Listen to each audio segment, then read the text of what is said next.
Hello friends, स्वागत है आपका हमारे चैनल झारखंड स्टूडेंट 99 पर। फ्रेंड्स, आज के इस क्लास में हम लोग कवर करेंगे जेएसएससी सीजीएल पेपर 2 हिंदी के 100 एमसीक्यू टेस्ट। फ्रेंड्स, ये जो है पूर्णतः एग्जाम पर आधारित है, यानी आपका जो एग्जाम का जो सिलेबस है उन्हीं सिलेबस पर आधारित है आज का ये वीडियो। और फ्रेंड्स, सारे सवाल आपके जो है ऑब्जेक्टिव टाइप के हैं और आपके 100 सवाल में से जो है फ्रेंड्स कितने सवाल सही हुए हैं ये आप कमेंट करके जरूर बताइएगा। फ्रेंड्स, अगर आपके जो है इस वीडियो से अगर 100 में से अगर आपके 65 से 70 मार्क आ रहे हैं तो आपकी जो है एग्जाम की तैयारी अच्छी है। तो चलिए शुरू करते हैं आज की इस क्लास को। हमारा पहला सवाल है, धीरे धीरे का समास क्या होगा? धीरे धीरे कौन सा समास है? तो यह अव्ययी भाव समास है। धीरे धीरे अव्ययी भाव समास है। योगदान में कौन सा समास है? तो योगदान पे तत्पुरुष समास है। आपको याद रखना, योगदान पे कौन सा समास है? तत्पुरुष समास है। यानी फ्रेंड्स, आपके जो है एग्जाम पर जो समास से 1 या 2 सवाल देखने को मिलेंगे, तो आपको जो समास का जो चैप्टर है इन्हें कंप्लीट करके जाना है। नेक्स्ट सवाल है, आँख के अंधे गांठ के पूरे लोकोक्ति का सही अर्थ क्या होगा? तो मूर्ख धनवान। Option number A right answer हो जाएगा। आँख के अंधे और गांठ के पूरे लोकोक्ति का सही अर्थ है मूर्ख धनवान। नेक्स्ट सवाल है, लश्कर में ऊँट बदनाम का अर्थ क्या है? तो दोष किसी का पर नाम किसी और का। Option number C right answer हो जाएगा कि लश्कर में ऊँट बदनाम, इसका अर्थ हो जाएगा दोष किसी का और नाम किसी और का। भाववाचक संज्ञा कितने प्रकार के शब्दों से बनती है? तो 5 प्रकार के शब्दों से बनती है। भाववाचक संज्ञा 5 प्रकार के शब्दों से बनती है। नेक्स्ट सवाल है, निम्नलिखित में से कौन सा शब्द जातिवाचक संज्ञा है? तो पर्वत। पर्वत जो है यह जातिवाचक संज्ञा है। वह बहुत अच्छा लड़का है में वह कौन सा सर्वनाम है? तो निश्चयवाचक सर्वनाम है। Option number C right answer हो जाएगा। वह जो है यह निश्चयवाचक सर्वनाम है। नेक्स्ट सवाल है हमारा, सर्वनाम के कुल कितने भेद होते हैं? तो सर्वनाम के भेद की बात करें तो उसके 6 भेद होते हैं। सर्वनाम के 6 भेद होते हैं। माँ ने बच्चे को खिलौने खरीदे, इस वाक्य में कौन सा कारक निहित है? माँ ने बच्चे को खिलौने खरीदे, इसमें जो फ्रेंड्स कौन सा कारक है? तो संप्रदान। यहाँ पर होता फ्रेंड्स कि माँ ने बच्चों के लिए, या यहाँ पर के लिए होता है, या बच्चों को, क्योंकि संप्रदान का जो चिन्ह होता है को के लिए होता है, को के लिए संप्रदान का, तो यहाँ पर हो जाएगा आपका संप्रदान कारक। नेक्स्ट सवाल है, अलग होने के बोध का कारक कौन सा होगा? तो अलग होने में अपादान का प्रयोग करेंगे। 10 का हो जाएगा ऑप्शन नंबर बी, अपादान कारक का। नेक्स्ट सवाल है, निम्न में से कौन सा शब्द विशेषण है? तो चमकीला। चमकीला जो है यह विशेषण शब्द है। एक वाक्य में विशेषण का प्रयोग नहीं हुआ है, कौन सा वाक्य है? यहाँ पर ABCD दिया है, किसमें जो है विशेषण का प्रयोग नहीं हुआ है? तो वह प्रबुद्ध विद्यार्थी, इसमें विशेषण का प्रयोग हुआ है। वह विद्यार्थी है, इसमें विशेषण का प्रयोग नहीं हुआ है। वह लड़का विद्यार्थी है, वह परिश्रमी भी है, यह जो है विशेषण है, जबकि वह विद्यार्थी है, इसमें विशेषण नहीं है। नेक्स्ट सवाल है, अधोलिखित किस वाक्य में अकर्मक क्रिया है? अकर्मक क्रिया क्या है? तो श्याम सोता है, यह क्या है? अकर्मक क्रिया है। नेक्स्ट सवाल है, क्रिया चुनिए। मेरी बहन सविता हिंदी भाषा सीखती है, इसमें क्रिया क्या है? तो सीखती है। सीखती है जो यह क्रिया है। नेक्स्ट सवाल की ओर चलते हैं। नेक्स्ट सवाल है, डिंगल भाषा का संबंध किस साहित्य से है? तो डिंगल भाषा का जो संबंध है वह राजस्थानी साहित्य से। Option number D right answer होगा, राजस्थानी साहित्य। सिंधी भाषा का संबंध किससे है? तो ब्रांचड़ से है। सिंधी भाषा का संबंध ब्रांचड़ अभ्रन से है। नेक्स्ट सवाल है, भात शब्द क्या है? तो भात शब्द जो है यह सामान्य भाषा है। भात जो है सामान्य शब्द है, भात सामान्य शब्द है। त्रिभाषा सूत्र के अंतर्गत भारत में बच्चों के लिए दूसरी भाषा क्या है? तो राष्ट्रभाषा है। त्रिभाषा सूत्र के अंतर्गत भारत में बच्चों के लिए दूसरी भाषा राष्ट्रभाषा है। निम्नलिखित में से तत्सम तद्भव का सही युग्म की पहचान कीजिए। तो अक्षवाट का हो जाएगा अखाड़ा, ये जो है तत्सम और तद्भव का सही युग्म है। अक्षवाट तत्सम है, अखाड़ा तद्भव है। नेक्स्ट सवाल है, भाषा अभिलक्षणों में कौन सा सही नहीं है? तो अपरिवर्तनशीलता यह जो है सही नहीं है, जबकि विविधता, सृजनात्मकता, यादृच्छता ये जो है भाषा के अभिलक्षण है। कवि बिहारी मुख्यतः किस रस के कवि हैं? तो श्रृंगार रस के कवि हैं। कवि बिहारी जो है श्रृंगार रस के कवि हैं। नेक्स्ट सवाल है, अर्थ विस्तार का उदाहरण क्या है? तो अर्थ विस्तार का उदाहरण है महाराज, प्रवीण, गवेषणा, ये सभी। Option number D right answer हो जाएगा, ये सभी अर्थ विस्तार का उदाहरण है ये सभी। दोहा और रोला के संयोग से बनने वाला छंद क्या है? वेरी वेरी इंपॉर्टेंट सवाल है यह। दोहा और रोला के संयोग से जो बनने वाला छंद है वह क्या है? तो कुंडलियाँ है। Option number C right answer हो जाएगा, कुंडलियाँ। नेक्स्ट सवाल की ओर चलते हैं। नेक्स्ट सवाल है, कविता प्रबल मनोवेगों का सहज उच्छलन माना जाता है, यह किसका कथन है? तो वर्ड्सवर्थ का कथन है। कविता प्रबल मनोवेगों का सहज उच्छलन माना जाता है, यह कथन वर्ड्सवर्थ का है। निम्नलिखित में से कौन सा सरकारी पत्र नहीं है? तो आवेदन पत्र। आवेदन पत्र जो है यह व्यक्तिगत पत्र है, ये सरकारी पत्र नहीं है। आपको याद रखना, आवेदन पत्र जो है सरकारी पत्र नहीं है, जबकि परिपत्र, अधिसूचना, अनुस्मारक ये सभी क्या है, सरकारी पत्र है। नेक्स्ट सवाल है, संपूर्ण यूरोप की आलोचना पद्धति का प्रमुख सांस्कृतिक केंद्र कौन सा देश रहा है? तो प्राचीन यूनान रहा है। आंसर हो जाएगा प्राचीन यूनान। अपने कार्यालय से अनुभव प्रमाण पत्र लेने के लिए किसे आवेदन पत्र लिखेंगे? तो व्यवस्थापक महोदय। व्यवस्थापक महोदय को पत्र लिखेंगे अपने कार्यालय से अनुभव प्रमाण पत्र लेने के लिए। नेक्स्ट सवाल है, राधा को देखकर कृष्ण के मन में रति भाव जागृत हुआ। इस वाक्य में राधा क्या है? तो इस वाक्य में जो है राधा है वह विभाव है। Option number B right answer हो जाएगा, विभाव। मानव शरीर का निर्माण कितने तत्वों से हुआ है? तो 5 तत्वों से हुआ है। मानव शरीर का निर्माण 5 तत्वों से हुआ है। नेक्स्ट सवाल की ओर चलते हैं। नेक्स्ट सवाल है, कबीर जी ने सत्य को जानने के लिए क्या आवश्यक बताया है? तो आत्मज्ञान को। कबीर जी जो है वह कबीर जी सत्य को जानने के लिए आत्मज्ञान को आवश्यक बताया है। नेक्स्ट सवाल है, गोपियाँ किस पर व्यंग कर रही है? गोपियाँ किस पर व्यंग कर रही है? तो उद्धव पर। Option number A right answer हो जाएगा, उद्धव पर। नेक्स्ट सवाल है, सूरदास के साहित्य में किस भाषा की प्रमुखता है? तो सूरदास के साहित्य में जो है ब्रज भाषा की प्रमुखता है। कौन सी भाषा? ब्रज भाषा। तुलसीदास किस शाखा के कवि है?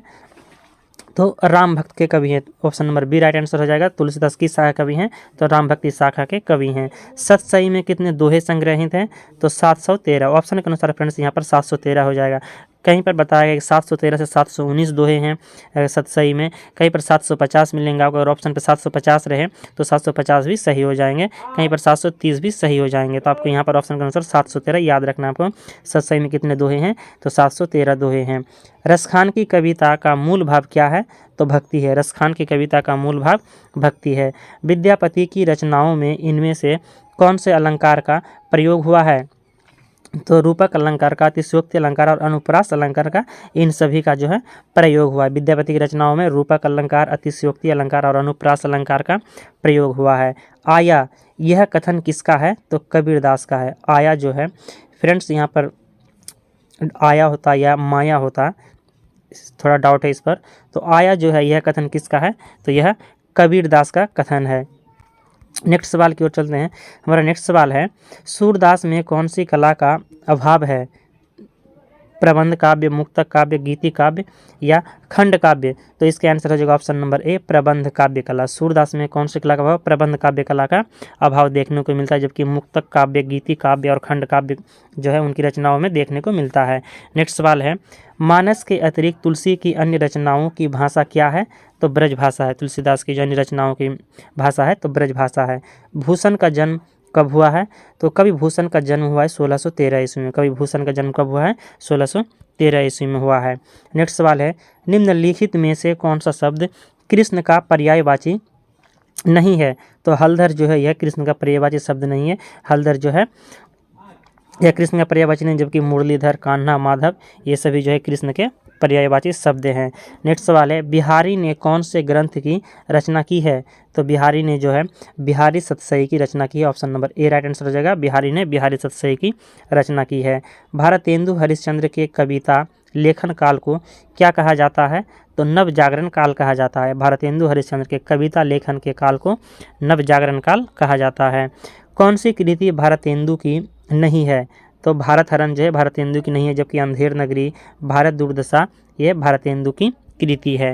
नेक्स्ट सवाल है, मैथिली शरणगुप्त का एक छोटा प्रबंध काव्य क्या है? तो रंग में भंग। रंग में भंग जो है यह मैथिली शरणगुप्त का एक प्रबंध काव्य है। नेक्स्ट सवाल की ओर चलते हैं, इनमें से कौन सी रचना मैथिली शरणगुप्त की नहीं है? तो कश्मीर सुषमा जो है मैथिली शरणगुप्त की नहीं है, जबकि गुरुकुल, किसान और विकट भट्ट ये मैथिली शरणगुप्त की रचना है। क्रांतिकारी निराला किसकी रचना है? तो बच्चन सिंह की रचना है। क्रांतिकारी निराला किसकी रचना है? बच्चन सिंह की रचना है। निराला जी की रचनाओं में कौन सी भाषा पाई गई है? तो निराला जी की जो रचनाएं हैं इनमें कौन सी भाषा पाई गई है? तो बोलचाल की भाषा पाई गई है। Option number B right answer हो जाएगा। पंत जी ने कब मार्क्सवादी जीवन दर्शन अपनाया? पंत जी ने कब मार्क्सवादी जीवन दर्शन अपनाया? तो 1934 ईस्वी के बाद। 1934 ईस्वी के बाद सुमित्रानंदन पंत जी जो है मार्क्सवादी जीवन दर्शन को अपना लेते हैं। नेक्स्ट सवाल है, पंत जी की पहली काव्य कृति कौन सी है? तो वीणा है। पंत जी की पहली काव्य कृति वीणा है। महादेवी वर्मा ने कब मिडिल स्कूल परीक्षा पास की थी? तो 1920 ईस्वी में महादेवी वर्मा जी जो है 1920 ईस्वी में मिडिल स्कूल की परीक्षा पास की है। वर्मा जी को यानी महादेवी वर्मा को यामा के लिए ज्ञानपीठ पुरस्कार कब मिला है? तो 1983 ईस्वी में मिला है। वर्मा जी को महादेवी वर्मा को ज्ञानपीठ पुरस्कार मिला है 1983 में। किस पुस्तक के लिए? तो यामा पुस्तक के लिए मिला है। प्रसाद जी अन्य छायावादी कवियों की तरह क्या थे? प्रसाद जी यानी जयशंकर प्रसाद जी अन्य कवियों की तरह सुखी जीवन के अनुकूल थे। Option number C right answer हो जाएगा, सुखी जीवन के अनुकूल थे। नेक्स्ट सवाल है, अपनी किस रचना को प्रसाद जी ने गीति नाट्य के रूप में प्रस्तुत की है?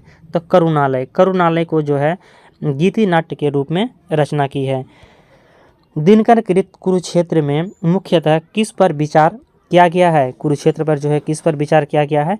तो युद्ध की अनिवार्यता पर विचार किया गया है कुरुक्षेत्र रचना पर, जो दिनकर की है। दिनकर जी ने अपनी जन्मभूमि का वर्णन किस कृति में किया है? तो रेणुका में किया है। रेणुका के रचनाकार कौन है? तो रामधारी सिंह दिनकर है। और यह इस अपनी जन्मभूमि का वर्णन जो है रेणुका रचना पर, रेणुका कृति पर किया है रामधारी सिंह दिनकर। बात करें फ्रेंड्स दिनकर की, तो दिनकर का जन्म हुआ है 1908 ईस्वी में। रामधारी सिंह दिनकर का जन्म कब हुआ है? 1908 ईस्वी में। अज्ञेय जी का जन्म किस साहसिक आलय में हुआ था? तो शिविर में हुआ है। अज्ञेय जी का जन्म जो है 1911 में शिविर में हुआ है। नेक्स्ट सवाल है, नागार्जुन द्वारा रचित खंड काव्य का नाम लिखिए। नागार्जुन द्वारा जो खंड काव्य है वह क्या है? तो भस्मांकुर। भस्मांकुर जो है नागार्जुन द्वारा लिखित खंड काव्य है। और नागार्जुन का भी जन्म हुआ है 1911 में। जून 1911 में जो है नागार्जुन का जन्म हुआ है। आपको इस जन्म और जो है मृत्यु याद रखना है। सर्वेश्वर दयाल सक्सेना कौन सा तार सप्तक के कवि है? तो तीसरा तार सप्तक। सर्वेश्वर दयाल सक्सेना तीसरा तार सप्तक के कवि हैं। नागार्जुन का बचपन का नाम क्या था? तो Thakkan Misar. Option number B right answer हो जाएगा। नागार्जुन के बचपन का नाम ठक्कन मिसर था। नेक्स्ट सवाल की ओर चलते हैं। नेक्स्ट सवाल है, सर्वेश्वर की कविताओं पर किसका प्रभाव परिलक्षित होता है? तो अज्ञेय का। Option number D right answer हो जाएगा, अज्ञेय का। सर्वेश्वर की यानी सर्वेश्वर दयाल सक्सेना की कविताओं पर परिलक्षित होता है अज्ञेय का। नेक्स्ट सवाल है हमारा, धूमिल किस विभाग में अनुदेशक के पद पर नियुक्त हुए हैं? तो विद्युत विभाग में। Option number A right answer हो जाएगा। कवि धूमिल, जिसे सुदामा पांडे के नाम से भी जाना जाता है, यह विद्युत विभाग में नियुक्त हुए थे। नेक्स्ट सवाल है, धूमिल को उनके किस काव्य कृति के लिए साहित्य अकादमी पुरस्कार दिया गया है? तो कल सुनना मुझे। कल सुनना मुझे रचना के लिए जो है धूमिल को साहित्य अकादमी पुरस्कार दिया गया है। निराला जी के लिए फूल का खिलना किसकी परिणति है? तो संघर्ष का। Option number C right answer हो जाएगा, संघर्ष का परिणति है। बलदेव को बचपन में सभी क्या कहते थे? तो टुरवा, कहीं पर आपको दुर्वा मिल जाएगा, तो यहाँ पर हो जाएगा दुर्वा। ऑप्शन ए राइट आंसर हो जाएगा, बलदेव को बचपन में सभी कहते थे। नेक्स्ट सवाल है, शिवपालगंज थाने में भांग घोटने वाला सिपाही किस पेड़ के नीचे बैठा था? तो इमली के पेड़ के नीचे बैठा था। शिवपालगंज थाने पे जो है भांग घोटने वाला सिपाही किस पेड़ के नीचे बैठा था? तो इमली के पेड़ के नीचे बैठा था। पाकिस्तानी सिपाही बावन दास को किस नदी में फेंक देते हैं? तो नागर नदी में। पाकिस्तानी सिपाही जो है बावन दास को नागर नदी में फेंक देते हैं। नेक्स्ट सवाल की ओर चलते हैं। हमारा नेक्स्ट सवाल है, प्रेमचंद की पहली कहानी बड़े घर की बेटी किस वर्ष प्रकाशित हुई है? तो 1921 ईस्वी में प्रकाशित हुई है। प्रेमचंद की पहली कहानी क्या है? बड़े घर की बेटी है। इनके इसको कब प्रकाशन किया गया है? तो 1921 ईस्वी में। प्यारू किसके पास नौकरी करने आया था? तो डॉक्टर बाबू। डॉक्टर बाबू के पास जो है प्यारू नौकरी करने के लिए आते हैं। निम्नलिखित में से उपन्यास का मुख्य पात्र कौन है? तो यहाँ पर फ्रेंड्स यहाँ पर Ranganath. Option number A right answer हो जाएगा, रंगनाथ जो है मुख्य पात्र हैं। नेक्स्ट सवाल है, निम्न में से कौन सा मूर्त पात्र है? तो एडिटर। एडिटर जो है यह मूर्त पात्र है। ध्रुव स्वामी नाटक का पात्र शिखर स्वामी है, कल्पित पात्र। ध्रुव स्वामी नाटक जो है इसमें कल्पित पात्र शिखर स्वामी जो है कल्पित पात्र हैं। भारतेंदु युग का काल क्या है? तो भारतेंदु युग का काल है 1869 से 1900 ईस्वी। Option number A right answer हो जाएगा, 1869 से 1900 ईस्वी।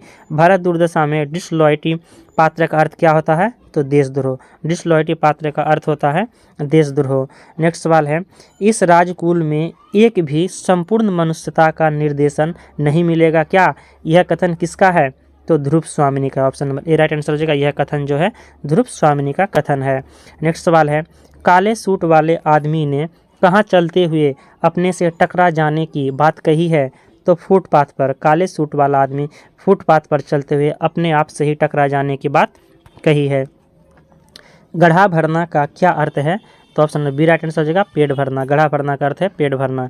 नेक्स्ट सवाल है, कोई नहीं है कोई नहीं है, अरे ओ राजकन्या बस काल है जो बीतने का नाम है। काल है जो मौत का नाम है। इस वाक्य में कौन सा भाव व्यक्त होता है? तो दार्शनिक भाव व्यक्त होता है। कौन सा भाव? दार्शनिक भाव। नेक्स्ट सवाल है, निर्मल वर्मा का पहला कहानी संग्रह किस ईस्वी में प्रकाशित हुआ है? तो 1960 ईस्वी में। निर्मल वर्मा का पहला कहानी संग्रह क्या है? तो 1960 ईस्वी में प्रकाशित हुआ है। निर्मल वर्मा का पहला कहानी संग्रह कब प्रकाशित हुआ? 1960 ईस्वी में। नेक्स्ट सवाल है, गजाधर बाबू की चारपाई कहाँ लगाई गई? तो यहाँ पर हो जाएगा इसका आंसर ऑप्शन नंबर ए, घर के बाहर वाली बैठकी में। 80 का हो जाएगा ऑप्शन नंबर ए, घर के बाहर वाली बैठकी में जो है गजाधर बाबू की चारपाई लगाई गई है। जनवाद संबंधित है। जनवाद जो है किससे संबंधित है? तो मार्क्सवाद से संबंधित है। जनवाद मार्क्सवाद से संबंधित है। शराबी किस नदी के तट पर गया था?